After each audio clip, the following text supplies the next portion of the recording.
They say living well is the best revenge. But what if living well means becoming a cold-hearted billionaire, only to return to the hometown that cast you out with a ruthless plan to buy it, bulldoze it, and erase it from the map? This is the story of a man who believes that money can heal any wound, especially the sting of rejection.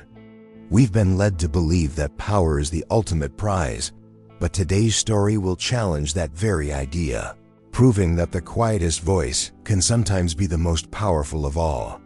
This is the story of Peter Graham, a titan of industry with a chip on his shoulder the size of a skyscraper. And in his path stands the one person he never expected to see again, Josephine Ross, a humble schoolteacher who represents everything he left behind. The conflict is simple. It's the incredible story of a billionaire who returns to his hometown to buy the land until the teacher who rejected him before recognizes him. But that moment of recognition is the ultimate plot twist, one that won't fill him with pride, but with a shame so deep it could topple his entire empire. This isn't just a story about a corporate takeover. It's an emotional journey that explores a secret identity, a painful misunderstanding, and the incredible power of a second chance. It's about a man who had to lose everything to find out what was truly valuable. We're about to witness how a single act of kindness, buried for decades, can become the only force strong enough to stop a multi-billion-dollar machine of revenge and spark an unforgettable love story built on redemption. So prepare yourself for a story that will touch your heart and make you question everything you thought you knew about success and forgiveness. But before we dive into this incredible tale, we want to feel how far our community stretches. Please, take a moment to comment below and let us know what beautiful city or town you're watching from today. Your support truly means the world to us, so don't forget to give this video a thumbs up, subscribe to the channel for more powerful stories, and share this with someone who needs to be reminded that it's never too late to change your destiny. The cold, crisp air of his old hometown felt like a mockery of his climate-controlled private jet. Peter Graham, a name that now echoed in the halls of power, a billionaire forged in the fires of ambition, gazed upon the familiar streets not with fondness, but with the predatory eyes of a conqueror. Every corner, every old oak tree, was merely an item on an acquisition checklist, a piece of a past he had come to bulldoze and rebuild in his own image. This wasn't a nostalgic visit. This was a campaign of revenge, a calculated correction of his own destiny. His plan was flawless, a masterpiece of corporate strategy designed to overwhelm the town before it even knew it was under siege. Lawyers had been dispatched, aggressive offers prepared, and loopholes exploited with a surgeon's precision. Peter didn't see people's homes, he saw undervalued assets. He didn't see a community's history, he saw a blank canvas for his empire of glass and steel. The memory of being rejected, of being deemed not good enough, was the high-octane fuel that powered this relentless machine. He was here to prove, once and for all, how wrong they all were. He vividly remembered the day he'd left, with little more than dust on his shoes and a gaping wound in his pride.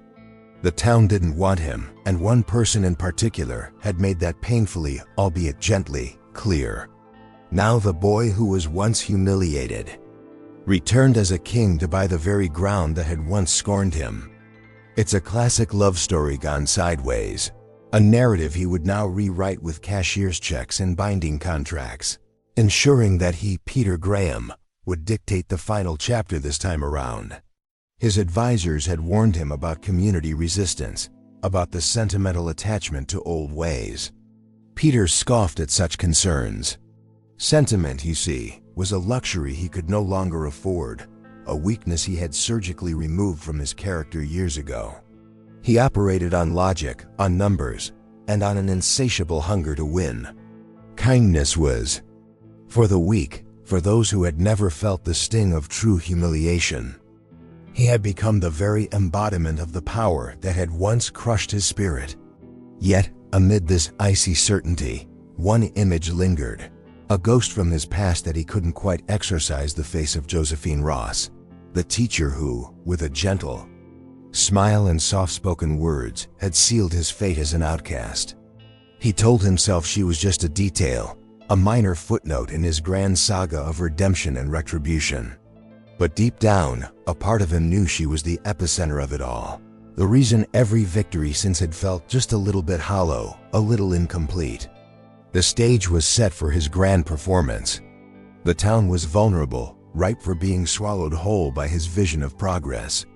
He didn't anticipate any meaningful opposition, certainly not from a small-town schoolteacher. He couldn't have known that destiny was preparing a spectacular plot twist, a confrontation that wouldn't happen in a boardroom but on the battlefield of the human heart. The past was about to collide with the present in a way not even a billionaire could predict. From the tinted window of his chauffeured sedan, the titan of industry became a voyeur. He watched her, Josephine Ross, the town's beloved teacher, as she navigated her simple, unassuming life. He saw her shepherding children across the street, her laughter carrying on the breeze, a sound that was both foreign and painfully familiar. This was the life he had escaped, the smallness he had conquered, and yet, watching her, he felt an unfamiliar pang. It wasn't envy, not exactly. It was something far more complicated and annoying, a flicker of a forgotten love story. He'd see her at the local grocery store, carefully picking out vegetables, or walking through the park, lost in a book. Her existence was a quiet rebellion against everything he had become. Where he had a global empire, she had a classroom of adoring students. Where he commanded boardrooms, she commanded the attention of young minds. This simple life, the very one he had been rejected from, was now under his microscope. And it stirred a strange cocktail of resentment and, to his absolute disgust, a deep-seated curiosity about her destiny. He couldn't reconcile the woman he saw with the catalyst for his ruthless ambition. This gentle soul, this pillar of kindness, was the reason he'd been humiliated and pushed to become the man he was today. It just didn't add up. He had built an entire empire on the foundation of that rejection, and seeing her serene happiness felt like a personal insult to his suffering. He almost wished she were miserable, as it would have made his quest for revenge feel so much cleaner, so much more justified. So he had her investigated. He hired the best firm money could buy, expecting to uncover some hidden flaw, some dark secret that would validate his disdain. The report that came back was infuriatingly clean. It detailed a life of quiet service, of selfless dedication to her students and her hometown. It spoke of a woman who was universally loved and respected. There was no hypocrisy, no scandal. There was only Josephine Ross, the teacher, a woman of unwavering integrity. This only deepened the perplexing mystery. The observation became a quiet obsession for Peter Graham. He'd park his car blocks away, watching the school at the end of the day, a billionaire hiding in plain sight. He was studying his opponent, trying to understand the source of her strength. He began to see that his hostile takeover wasn't just about land and profit anymore. It had become a deeply personal battle, an ideological war between his world of ruthless power and her world of quiet, unshakable decency. He had to prove his way was superior. He believed he was entirely invisible to her, a ghost from a past she had likely long forgotten. He was the storm gathering on the horizon, a force of nature she couldn't possibly see coming. He held all the cards, possessed all the power, and was ready to make his first overt move. He was utterly convinced she wouldn't know what hit her, unaware that her simple existence was already beginning to chip away at his armor. For Josephine Ross, each day unfolded with a familiar, comforting rhythm. Her world was not one of skyscrapers and stock tickers, but of scraped knees, breakthrough moments in reading, and the bright, hopeful faces of her students. She was more than just a teacher, she was a gardener, tending to the future of her beloved hometown, nurturing young minds with a fierce and gentle kindness.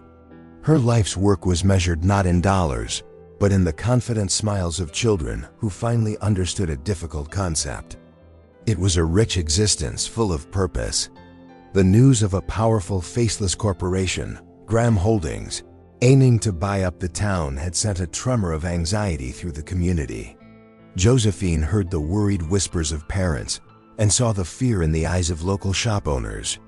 She felt a protective fire ignite within her. This town was her home, her sanctuary, the place where generations had built their lives. The idea of it being dismantled for profit felt like a personal violation, a threat to the very soul of the community she held so dear. Her destiny, she felt, was to protect it. She had absolutely no idea, not the faintest inkling, that the billionaire behind this ruthless plan was Peter Graham. To her, Peter was just a bittersweet memory, a quiet, intense boy with ambitious dreams who she had gently rejected years ago. She often wondered what became of him, hoping he had found his way and built a good life. The thought that he could be the architect of her town's potential destruction was so far outside the realm of possibility, it simply never crossed her mind. He was part of a different, long-closed chapter. Her focus was squarely on the present. Threat. She began organizing, using her evenings to rally parents and neighbors, her quiet determination proving to be surprisingly persuasive. She wasn't an activist or a politician, just a teacher who believed in the power of community. Her fight wasn't fueled by anger, but by a deep, abiding love for the people and the place that had shaped her. She was preparing to defend her world, armed with nothing more than her conviction and the trust she had earned over decades of service. This powerful investor remained a mystery, a boogeyman with a corporate logo. In her mind, he was probably some cold, detached tycoon from a distant city who saw her hometown as nothing more than a square on a monopoly board.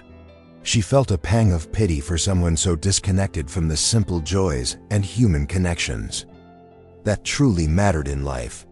She couldn't fathom the emotional emptiness that must drive such a person. She was preparing to fight a monster, not the boy she once knew. And so, as Peter Graham watched her from the shadows, she was, in her own way, preparing to face him. She was completely unaware of his secret identity, seeing only the shadow his empire cast.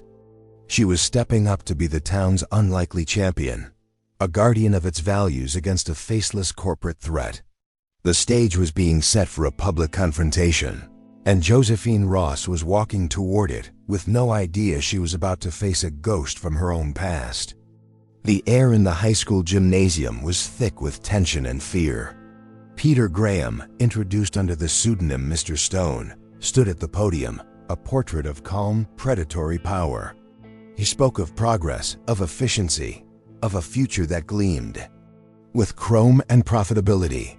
His voice was smooth, his arguments clinical, as he laid out the systematic dismantling of their hometown.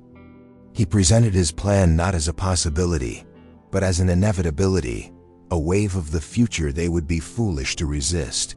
For him, this was just another Tuesday, another town to be conquered. He scanned the crowd of anxious faces, a smirk playing on his lips. They were emotional, predictable. He anticipated their weak arguments about tradition and sentimentality, and he had prepared cold, hard data to refute them. This was a game of chess, and he was a grandmaster playing against amateurs. He felt the familiar thrill of the hunt, the certainty of his victory. This public meeting was a mere formality, a performance to appease the locals before the real work of his revenge began. The whole town would soon be his. Then, a clear, steady voice cut through the murmurs of despair. "Mr. Stone, may I ask a question?"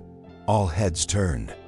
Josephine Ross stood up, not with aggression, but with a quiet, unshakable dignity. She wasn't just a teacher in that moment. She was the conscience of the entire town. She walked to the microphone, her presence commanding a respect that Peter's wealth could not. She looked directly at him, her eyes searching, and began to speak about what truly made their community valuable. She didn't talk about property values or tax incentives.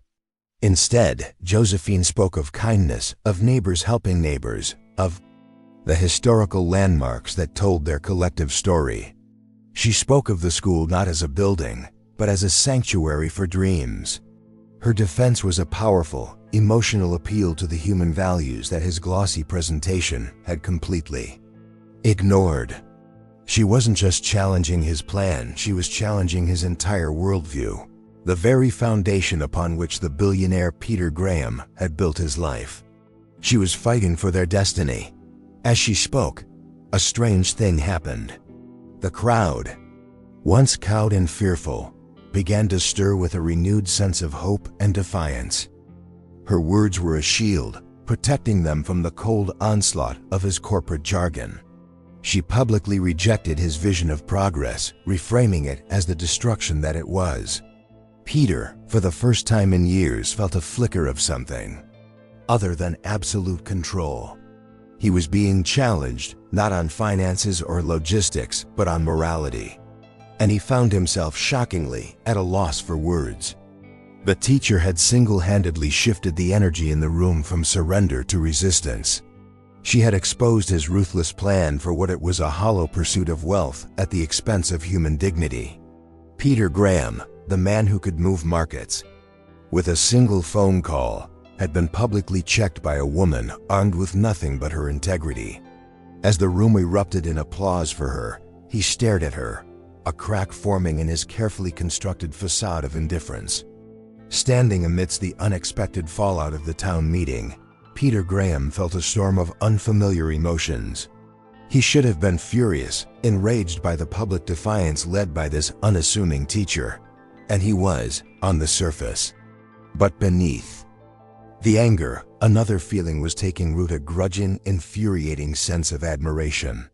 He had seen powerful people fold under pressure, titans of industry crumble in negotiations. Yet Josephine Ross had stood firm, armed with nothing but conviction. Her integrity was a force of nature he hadn't accounted for. This unwelcome respect triggered a memory he had long suppressed, pushing it to the surface with startling clarity. He was suddenly a teenager again, standing awkwardly before a young Josephine, his heart pounding in his chest. He remembered the scent of chalk dust and old books in her classroom. He had finally worked up the courage to ask her out, pouring all his youthful hopes into that one vulnerable moment. This memory was the source code for the billionaire he had become, the genesis of his life's mission. He recalled how she had gently rejected him. There was no mockery, no condescension in her eyes. Instead, there was a profound kindness that, at the time, felt even more painful than cruelty.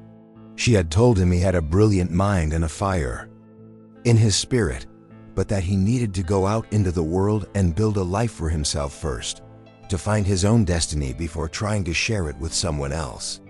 She hadn't shut him down, she had, in her own way, set him on his path. A path that led him far from his hometown.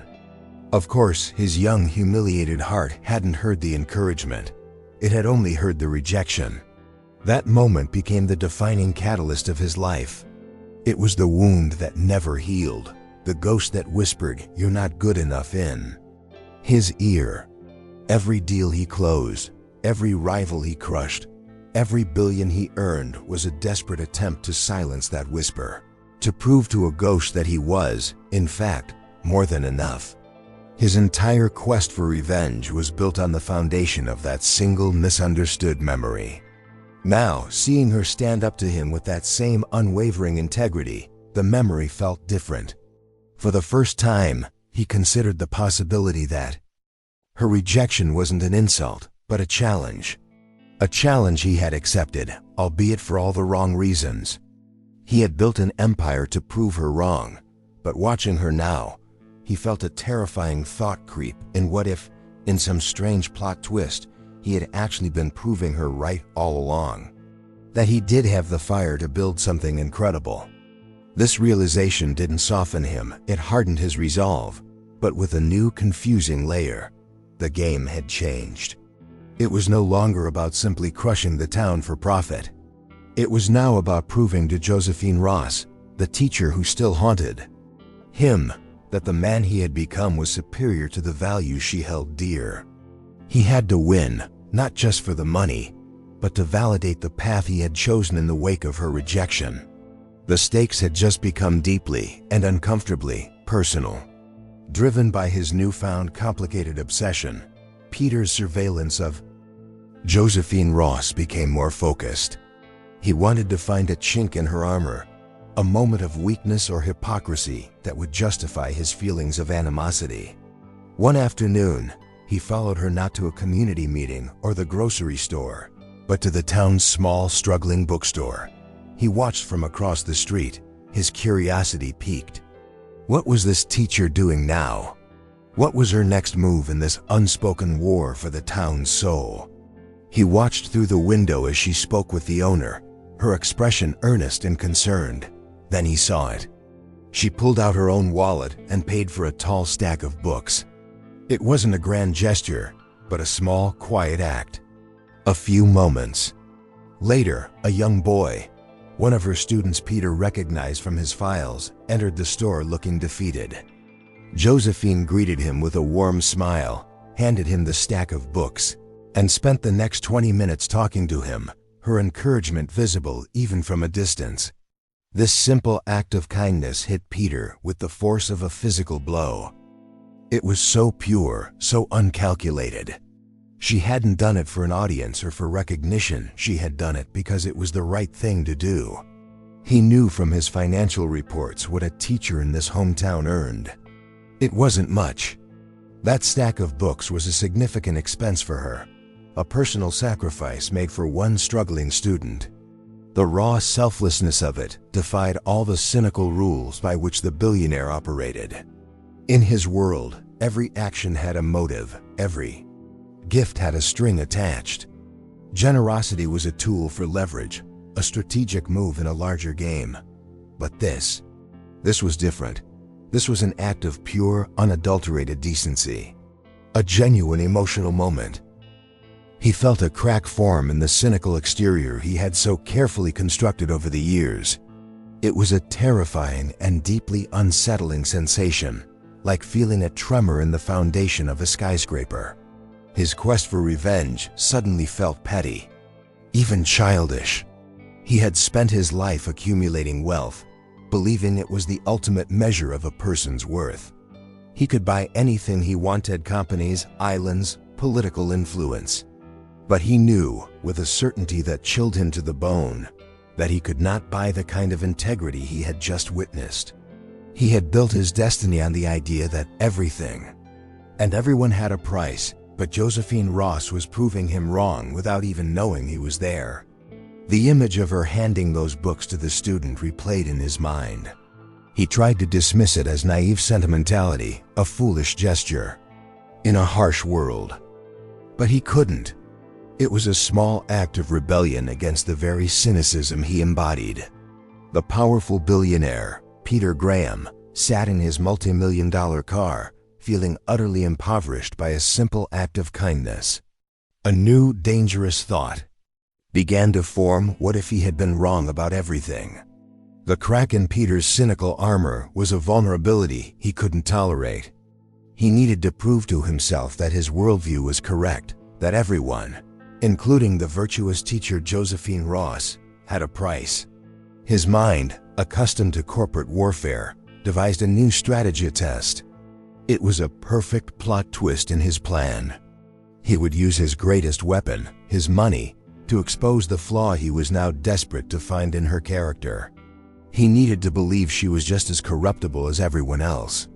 Working through a newly created philanthropic foundation, his lawyers contacted the school district with an offer that was designed to be irresistible. They proposed a multi-million-dollar donation, enough to fund the school for a decade. It would mean new computers, a state-of-the-art science lab, higher teacher salaries, and a library filled with new books. It was a lifeline, a dream come true for a struggling public school in a forgotten hometown. The offer was a masterstroke of temptation, but of course, there was a catch. The conditions attached to the donation were ethically dubious, designed by Peter himself to be the perfect bait. The anonymous donor required the school to drop certain parts of its curriculum, specifically those focused on ethics and social studies, and replace them with corporate test-punched programs. Furthermore, a percentage of the graduating students would be funneled into unpaid internships at one of the donor's subsidiary companies. It was a Trojan horse, a gift that would slowly poison the school's integrity from the inside. Peter sat back and waited, confident in the outcome. He had seen it 100 times before. Good people, faced with overwhelming financial pressure, always compromised. They would rationalize it, tell themselves it was for the greater good. He pictured Josephine, the dedicated teacher, arguing passionately in favor of accepting the money. She would convince herself and the school board that the benefits far outweighed the ethical costs. He was certain he was about to witness the fall of his hometown saint. This would be the ultimate validation for his revenge. He saw this as the final move in his emotional chess game against her. If she took the bait, his billionaire worldview would be proven correct. Her selfless kindness with the books would be revealed as a mere quirk, not a core principle. He would prove that her moral high ground was a luxury she couldn't afford in the real world. He wanted her to fail this test more than he had ever wanted to close a deal. He needed to see her break to prove that her spirit, too, could be bought and sold. His lawyers were instructed to apply maximum pressure to paint a grim picture of the school's future without the donation. They were to highlight everything the children would lose if their offer was rejected. The trap was set, the bait was laid, and the reclusive billionaire watched from his lofty perch, absolutely certain he already knew the end of this sad little love story between a teacher and her naive ideals. He was about to be proven right, or so he thought. The meeting between the school board and Peter's lawyers was tense. The legal team, slick and confident, presented the multi-million-dollar offer as a foregone conclusion, a gift no sane person would refuse. They painted a beautiful picture of what the money could do, the opportunities it would create. The board members were visibly tempted, their faces a mixture of hope and apprehension. The future of their children hung in the balance, and the pressure was immense. The lawyers believed the deal was all but signed. Then Josephine Ross, present as the faculty representative, asked to speak. Peter, listening in via a hidden audio link from his office, leaned forward, a grimly satisfied smile on his face. This was it, the moment of capitulation. He expected her to make a reluctant, pragmatic speech about the necessity of compromise. He was ready to savor the sound of her integrity finally bending to the overwhelming power of his wealth. The billionaire was about to get exactly what he wanted. But Josephine did not capitulate. Her voice, calm and resolute, filled the room with an authority that had nothing to do with money. She systematically dismantled the offer, not on financial grounds, but on moral ones. She called the conditions an ethical poison and labeled the anonymous donation dirty money. She spoke of the school's true mission to build character, not just to prepare a workforce. She declared, with a conviction that left Peter's lawyers speechless, that her students' integrity was not for sale at any price. She looked each board member in the eye, reminding them of their responsibility. "What good are new computers?" she asked, her voice ringing with passion, "if we teach our children that their values can be bought? What good is a new library if we teach them that their principles are negotiable?" It was a stunning, powerful rebuke. She had not only rejected the offer, she had exposed it as the corrupting influence it was. Her kindness was not a weakness, it was her shield and her sword. Listening from miles away, Peter felt the floor drop out from beneath him. He was utterly, completely stunned. He had miscalculated on a galactic scale. He had assumed her principles were a luxury, but he now understood they were her very foundation. She hadn't just refused his money, she had rendered it powerless, meaningless. His test had failed spectacularly, and in doing so, it had proven One thing he had desperately tried to disprove, that she was exactly the person of integrity he remembered. The teacher had taught him a lesson he was not prepared to learn. His lawyers, flustered and defeated, had no response. The school board, inspired by Josephine's courage, voted unanimously to reject the offer. The news hit Peter not as a business setback, but as a profound personal defeat. The crack in his cynical armor didn't just widen, it shattered. He had tried to pull her down to his level, but instead, she had forced him to look up at hers. And he was left alone in the silence of his office, the echo of her words haunting him. The final battleground was the school itself, Peter's corporation. Graham Holdings was now moving to acquire the land through eminent domain, a ruthless legal maneuver. A final, tense negotiation was arranged between his team and the school's representatives, with Josephine Ross insisted on being present. Peter decided to attend personally, still using his pseudonym Mr. Stone. He wanted to see her face when she finally lost. He wanted to witness her defeat up close, a last bitter consolation for his failed test. He sat across the table from her, a portrait of cold, corporate power in his perfectly tailored suit. He was the billionaire predator, and she was the small-town teacher, hopelessly outmatched. His lawyers laid out the terms of the hostile takeover, their language brutal and final. They made it clear that this was not a negotiation, it was a notification of surrender. Peter watched Josephine's face for any sign of cracking, any hint of despair, hoping to see the fight drain out of her. But Josephine wasn't looking at the papers or the lawyers. She was looking at him. Her gaze was intense, searching. For most of the meeting, she seemed to be looking past his expensive suit, past the cold facade, as if trying to solve a puzzle that was right in front of her.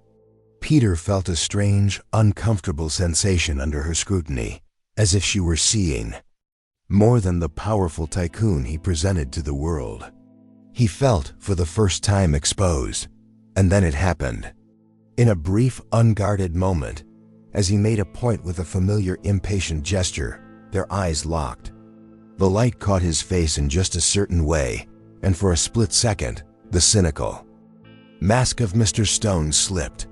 In its place, Josephine saw something she hadn't seen in years, a flicker of the hopeful, intense, and slightly lost eyes of the young Peter Graham she once knew. The boy who dreamed of conquering the world from his small hometown. The recognition dawned on her face not with a gasp, but with a slow, dawning horror. It was a secret identity revealed not by a confession, but by a ghost in his eyes. The room seemed to fade away as the past and present collided with the force of a thunderclap. This ruthless corporate raider, this man who threatened to destroy everything she held dear, was not a stranger.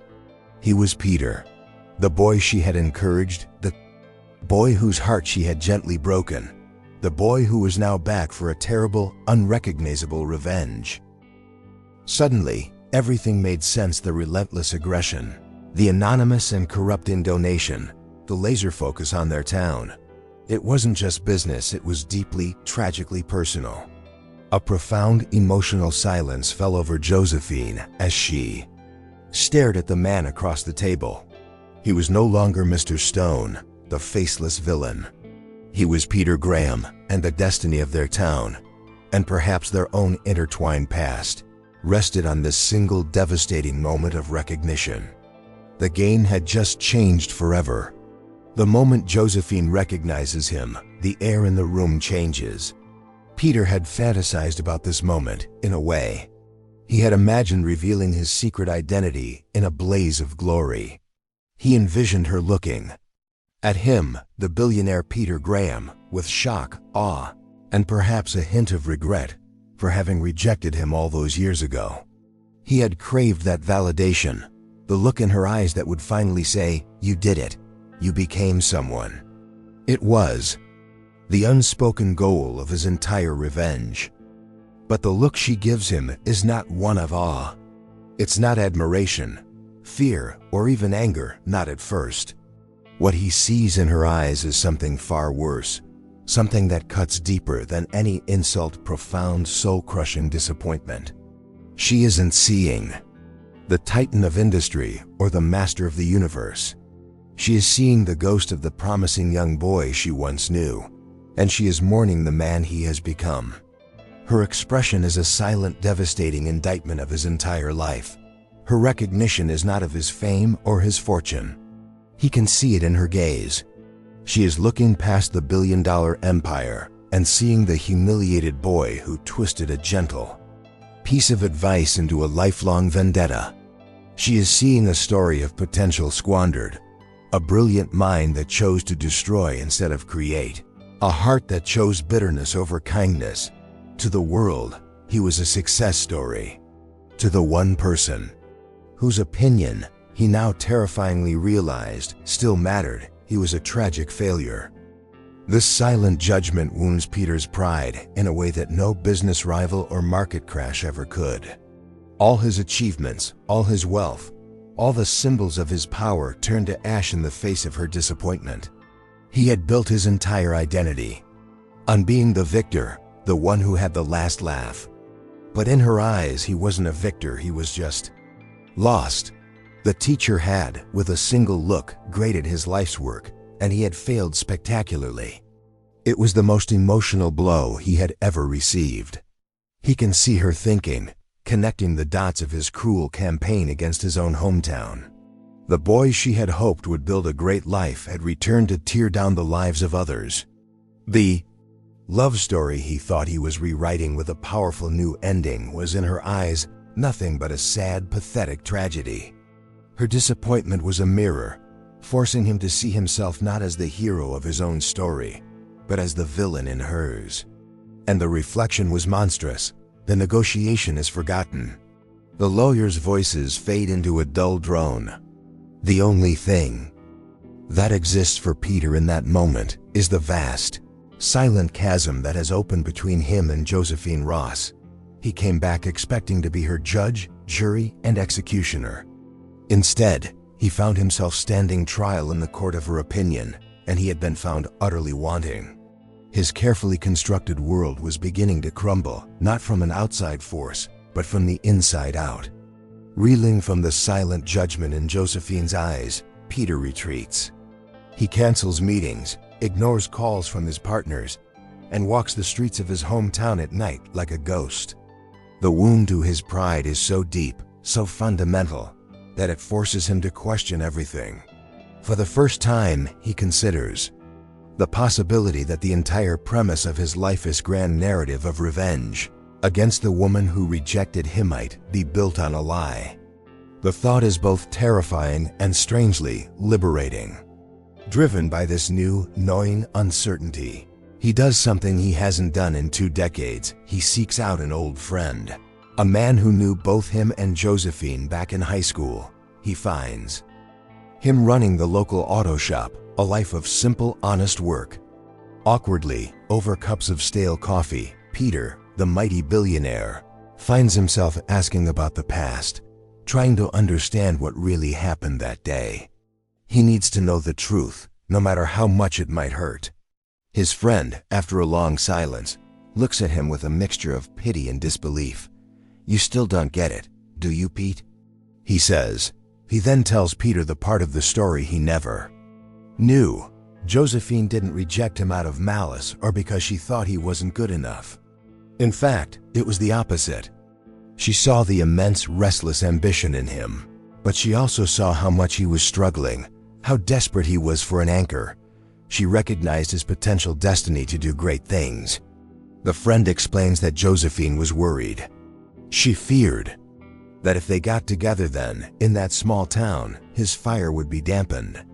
He would settle, and his immense potential would curdle into resentment. She cared about him too much to let him use her as an excuse not to chase his dreams. Her rejection wasn't a rejection at all, it was a push.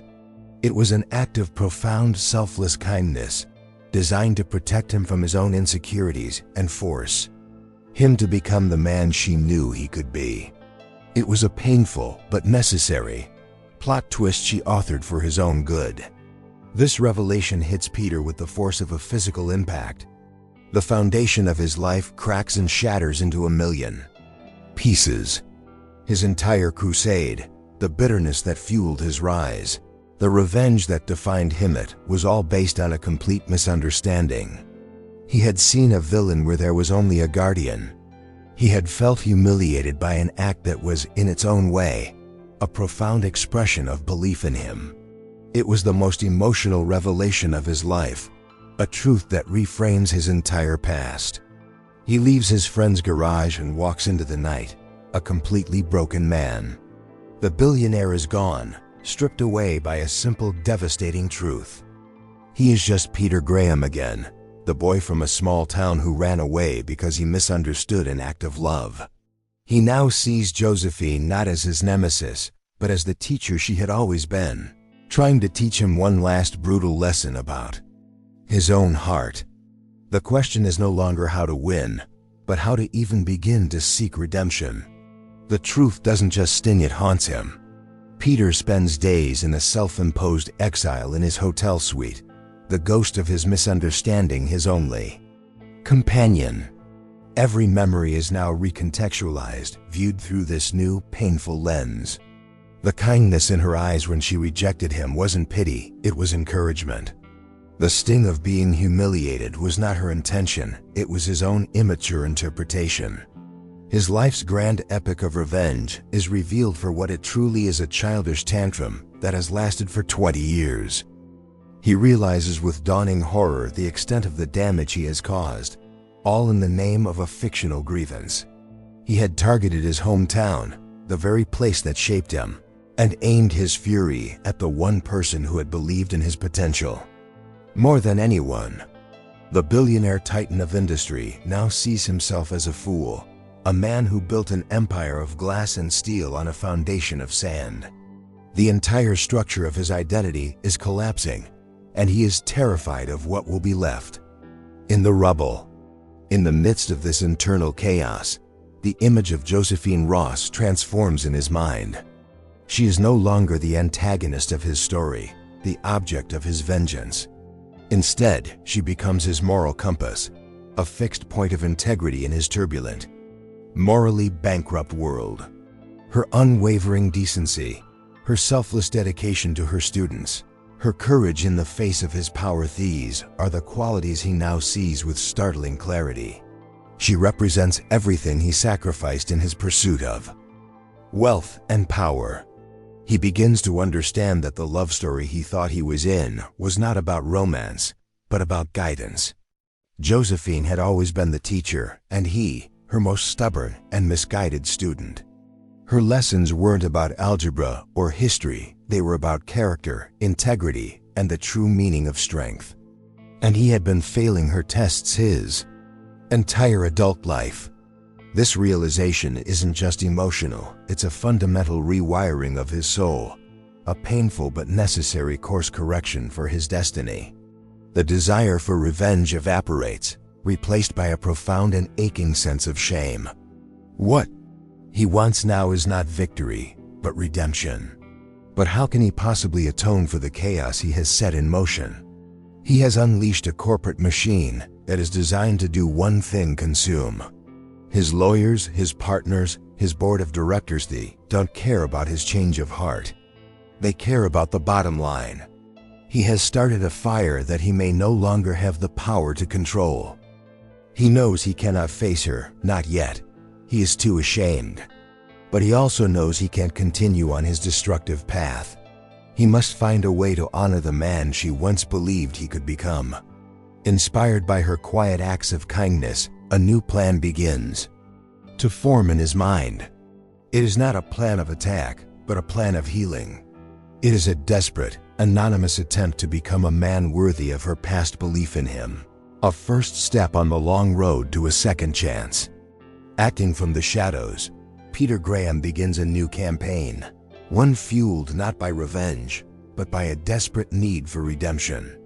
Using a series of shell corporations and anonymous trusts, he starts pouring his personal fortune back into the hometown he was trying to destroy. His secret identity as a benefactor is even more closely guarded than his identity as its enemy. This is not about public praise, it's a quiet, frantic penance, a series of acts meant to counter the darkness he has unleashed. Where Graham Holdings was creating housing insecurity by driving up property values, Peter's anonymous funds establish a grant to help longtime residents pay their mortgages. Where his development plans threatened local businesses, a mysterious new investment fund appears, offering interest-free loans to keep family-owned shops afloat. He becomes a phantom of philanthropy, his immense resources now used to heal the very wounds his own company was inflicting daily. It's a frantic high-stakes, balancing act. His inspiration for every move is Josephine Ross. He thinks of her selfless act of buying books for a student, a small act of kindness that had a huge impact. He tries to replicate that principle on a billionaire's scale. He anonymously pays off the school's debt, ensuring it can never be leveraged again. He funds a new wing for the local library and dedicates it to the town's educators, a silent tribute to the teacher who has completely altered his destiny. This clandestine work is a strange and emotional experience for Peter. For the first time, his money is bringing him not power or prestige, but a quiet, fragile sense of purpose. He is fixing things, building instead of breaking. It's a second chance he is giving himself, a way to fight his own corporate machine from the inside. He feels like a double agent in his own life, his days spent managing a ruthless takeover, his nights spent secretly undoing the damage. He knows this is not a solution. It's a temporary dam against a flood of his own making. The forces he has put in motion are powerful and relentless, and his anonymous acts of charity are like band-aids on a gaping wound. He hasn't solved the core problem, he has only delayed the inevitable. He is caught in a war with himself, the man he is fighting against the man he desperately wants to become, with Josephine as his unwitting moral guide. He wonders if she notices the strange plot twist in the town's fate, the series of small miracles that are keeping the community afloat.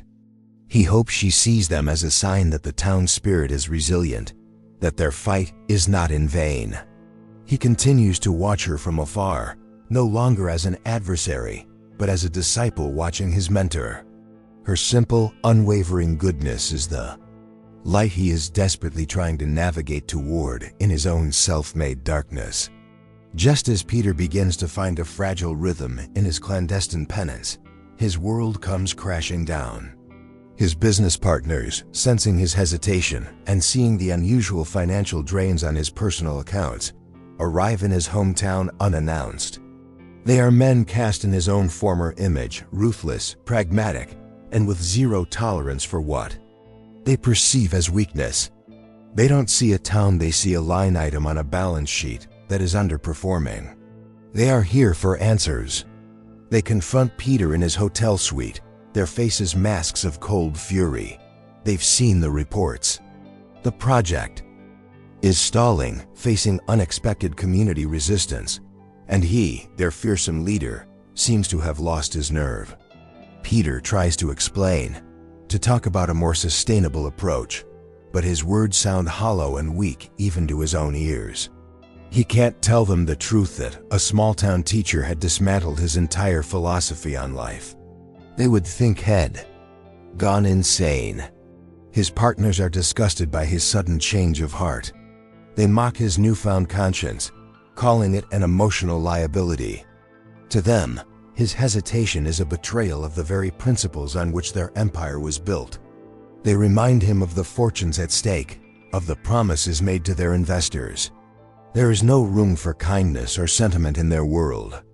The billionaire they knew and respected, the predator, has been replaced by a man they no longer recognize. In a tense, brutal meeting, they deliver their ultimatum.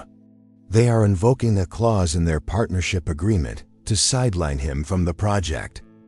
They will take control of the hostile takeover, and they will push it forward with a renewed ruthlessness, unhampered by his sudden moral awakening. They plan to crush the town's resistance quickly and decisively, making an example of it. Peter's attempt to slow the machine down has only resulted in them deciding to speed it up. It's a terrifying plot twist. Peter is now powerless to stop the monster he created. His partners control the corporate levers, and they are determined to see his original vision of revenge through to its devastating conclusion. Even if he no longer shares it, he is trapped. He has been effectively rejected by his own company, cast aside by the very men he had mentored in his own image of merciless ambition. The irony is bitter and suffocating. He is left with a terrible choice. He can walk away, his personal fortune intact, and watch as the town and Josephine are destroyed by the forces he unleashed. Or he can fight back, not from the shadows, with anonymous donations, but openly. To do so would mean sacrificing his empire, his reputation, and everything he has spent his life building. He has to choose between the billionaire he was and the man Josephine Ross unknowingly challenged him to become. His moment of redemption has arrived, and it demands a terrible price. The ultimatum from his partners hangs in the air, thick and suffocating. Peter Graham stands at the precipice of the most important decision of his life. On one side lies his empire, the colossal monument to his ambition, a symbol of everything he fought to achieve after being rejected by his hometown. It represents security, power, and the life he has known for 2 decades. On the other side lies a fragile, newfound integrity, a path toward a redemption he isn't even sure he deserves. It is a choice between his wealth and his soul. He paces his room, the billionaire at war with the man. For years, his destiny seemed so clear: acquire, conquer, win. Now, that path seems empty, a hollow victory leading to a barren landscape of emotional isolation.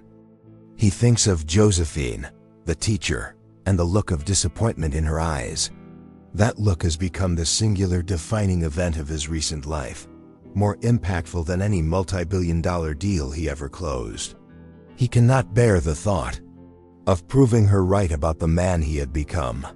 He realizes that all his anonymous acts of kindness, all the secret funding, were just another form of cowardice. He was trying to buy his way to a clear conscience without making a real sacrifice. He was trying to have it both ways, to soothe his guilt while clinging to the empire that was causing the pain. But his partners have forced his hand.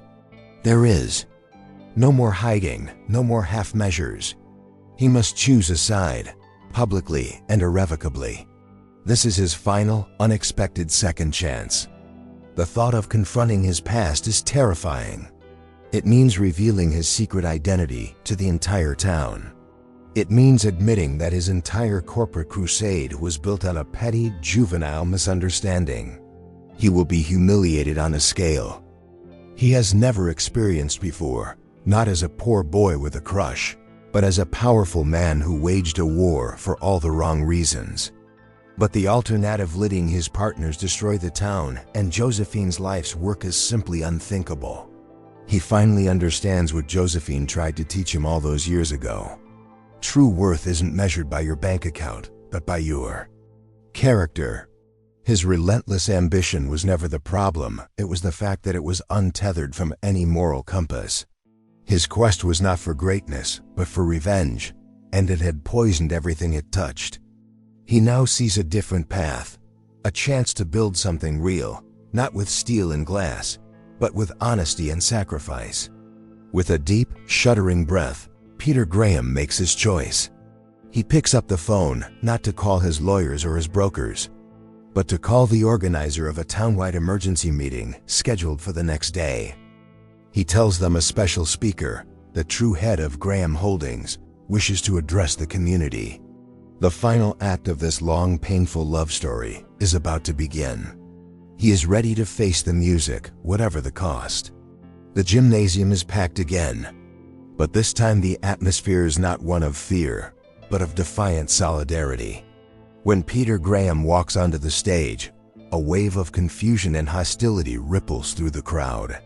They recognize Mr. Stone, the corporate shark who had threatened their existence. Josephine Ross stands in the front row, her expression a mixture of dread and weary resolve, ready for one last fight for her hometown. She has no idea what is about to happen in this final dramatic plot twist. "My name is not Mr. Stone," he begins, his voice amplified by the microphone, steady but laced with a deep emotional tremor. "My name is Peter Graham." A collective gasp sweeps through the room. He looks directly at Josephine, his eyes pleading for a forgiveness he knows he hasn't earned. He publicly reveals his secret identity, confessing that he was the boy who grew up among them, the boy who left feeling rejected and had returned as a billionaire, bent on a misguided and childish revenge. He lays his soul bare for the entire town to see. He tells them about the misunderstanding, about how he twisted an act of kindness into a lifelong wound. He admits that his entire hostile takeover was a pathetic attempt to heal his own pride. After being humiliated, it is a confession of breathtaking honesty, and the room falls into a stunned silence. He then turns to his stunned business partners, who are watching from the side of the stage, and publicly fires them, severing his ties to the empire he built. Then comes the moment of true redemption. Peter announces that he is exercising his authority as the majority shareholder to permanently and irrevocably cancel the entire development project. The town is safe. A wave of stunned, joyous relief washes over the crowd, but he isn't finished. He declares that he is liquidating his entire personal fortune, every last billion, to create a new foundation. This foundation will be dedicated to preserving and enriching small communities across the country. And it will be called, he says, his voice cracking as he looks at the woman who changed everything, the Josephine Ross Foundation. He tells the world that she, a humble teacher, had taught him the most valuable lesson of his life, that a person's true worth isn't measured by what they own, but by what they give away. He admits that his greatest achievement was not building an empire, but finally understanding the true meaning of the kindness she had shown him so long ago. He steps down from the stage, no longer a billionaire, no longer a corporate titan, but simply Peter Graham. He has given everything away, but for the first time in his life, he feels truly wealthy. He walks toward Josephine, not knowing if she will ever forgive him, but knowing he has finally taken the first step toward becoming the man she once believed he could be. This is his second chance, the true beginning of his life story, a destiny finally reclaimed from the jaws of bitterness. And so, the story of Peter Graham and Josephine Ross comes to its powerful conclusion. What began as a tale of bitter revenge, fueled by a misunderstanding that festered for 2 decades, transformed into an incredible testament to redemption. It's a profound reminder that the heaviest burdens we carry are often the stories we tell ourselves, and that true strength is found not in vengeance, but in the courage to admit when we are wrong and the willingness to make things right, no matter the cost. Peter, the billionaire, had to give away his entire fortune to finally understand what it meant to be rich. And Josephine, the humble teacher, showed us all that a legacy of kindness and integrity is more powerful than any empire of glass and steel. Their journey proves that it's never too late to find your moral compass, and that sometimes the greatest plot twist in our destiny is the second chance we give ourselves. Now we would love to hear from you. What part of this emotional story impacted you the most? Was it the moment Josephine recognized the boy she once knew, or Peter's final selfless act of redemption? Let us know in the comments below. Were you expecting this kind of ending, or did you have a different outcome in mind? We're always curious to hear your take on the stories we share. If this journey touched your heart, please show your support by giving this video a thumbs up and sharing it with someone who appreciates a story of hope and transformation. And if you haven't already, please subscribe to our channel and hit the notification bell. We have a whole library of powerful stories just like this one for you to explore, and you won't want to miss what we have coming next. Thank you for joining us, and we'll see you in the next story.